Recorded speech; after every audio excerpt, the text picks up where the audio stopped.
Donc voici la suite, donc page 20, exercice B, nous sommes dans les invariants.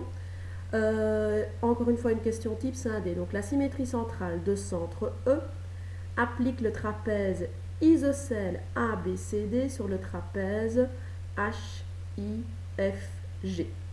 En te basant sur les informations du schéma, calcule la longueur ici de BC, indique tous tes calculs et justifie. Donc nous cherchons ici la distance entre B et C.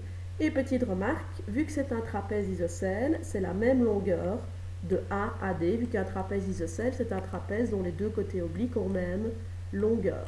Alors, première chose, c'est que dans les informations, on nous dit que le périmètre de ce trapèze-ci, c'est 18. Or, on sait que ce trapèze-ci, c'est l'image de ce trapèze-là par une symétrie centrale. Et les symétries centrales, elles vont conserver les périmètres. Tout ça, ça veut dire que le périmètre de la figure HIFG est égal au périmètre de la figure ABCD, car les symétries centrales conservent les périmètres. Ensuite, vu qu'elles conservent les périmètres, on va pouvoir dire tout simplement que le périmètre ABCD, qu'est-ce que c'est? C'est 18.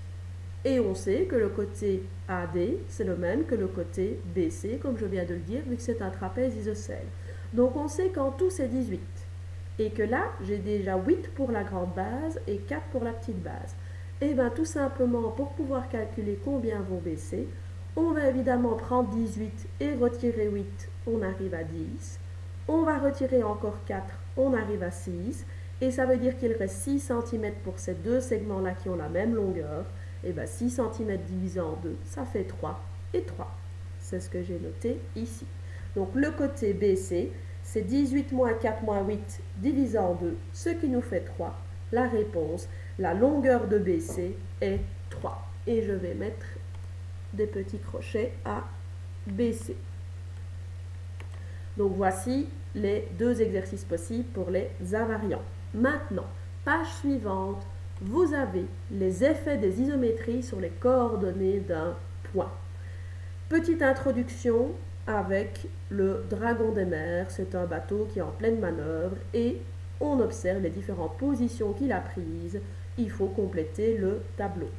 Tout est extrêmement bien résumé dans la vidéo du QR code 6. Donc allez la voir, en plus ça peut vous aider. Alors, je vous rappelle qu'on est dans un repère orthonormé, donc vous avez les abscisses et les ordonnées. Vous avez le bateau de départ MERS et vous avez ces différentes transformations du plan. Alors, évidemment, dans le tableau à remplir juste en dessous, on va considérer que ceci c'est le point M et que ceci, comme c'est le bateau 1 et que c'est l'image de M, c'est le point M1. Ici le M, il se retrouve là-bas. Ici le M, c'est toujours le point tout en dessous du segment le plus petit. Il est ici. Là-bas, il est ici. Là-bas, il est ici. Et là-bas, il est là. Donc tout ceci, c'est le point M1, M2, M3, M4, M5. On pourrait faire pareil avec tous les autres points. Donc le point S est toujours le point dans le bateau qui se situe ici.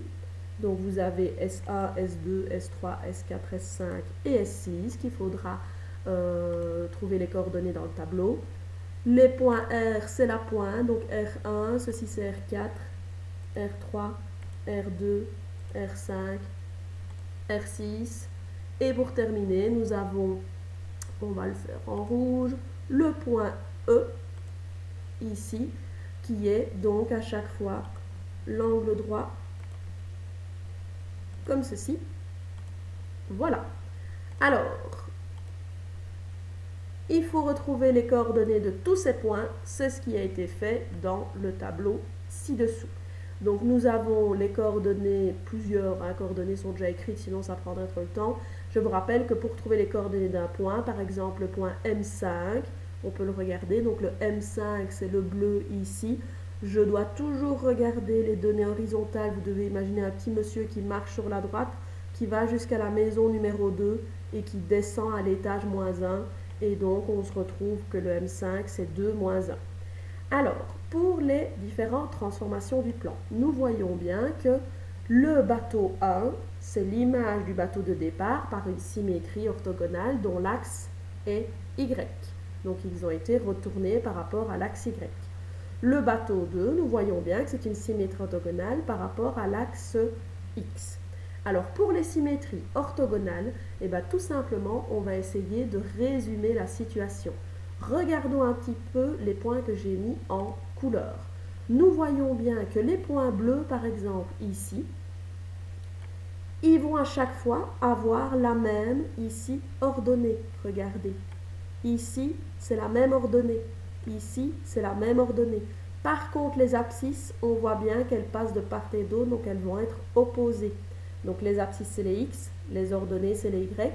Donc quand je fais une symétrie orthogonale d'axe Y, je garde les mêmes ordonnées, mais les abscisses voyagent de l'autre côté, donc on a des abscisses opposées. Quand je fais une transformation du plan, une symétrie orthogonale d'axe X, quand je regarde les points images, nous voyons que cette fois-ci, ils ont la même abscisse, vu que, regardez, on reste à 1. Le rouge avec le rouge, on reste à 2 pour l'abscisse. Par contre, c'est les ordonnées qui sont opposées. Donc ça veut dire quoi? Ça veut dire que quand je fais une symétrie orthogonale d'axe X, j'ai les mêmes abscisses, mais les Y sont opposés, les ordonnées sont opposées. C'est ce qu'on va résumer ici dans la généralisation. Donc, si je fais une symétrie d'axe Y, les abscisses, donc mes points de départ qui étaient X et Y, mes abscisses deviennent opposées, mes ordonnées restent identiques. Si je fais une symétrie d'axe X, c'est normal, je passe de haut en bas, c'est mes ordonnées qui sont opposées, mais mes abscisses qui restent identiques. Donc, il n'y a même pas besoin de voir le dessin, de tracer le repère, pour savoir que si c'est une symétrie d'axe Y, les abscisses sont opposées, mais les ordonnées restent identiques. Si c'est une symétrie d'axe X, les abscisses sont identiques, mais les ordonnées sont opposées. Donc, ça c'était pour les symétries orthogonales.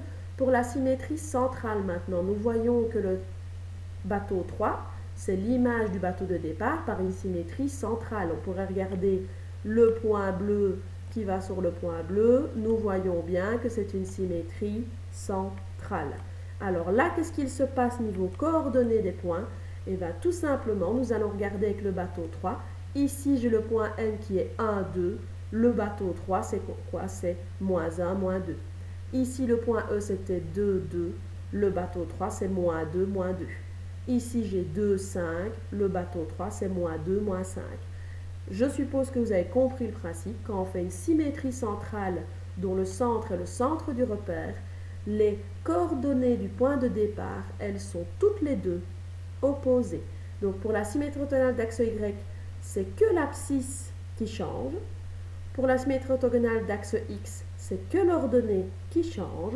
Pour la symétrie centrale de centre O, c'est les deux coordonnées qui changent. Et donc on peut généraliser que quand je fais une symétrie centrale de centre O, je dois prendre l'opposé de l'abscisse et l'opposé de l'ordonnée. La suite dans la vidéo suivante.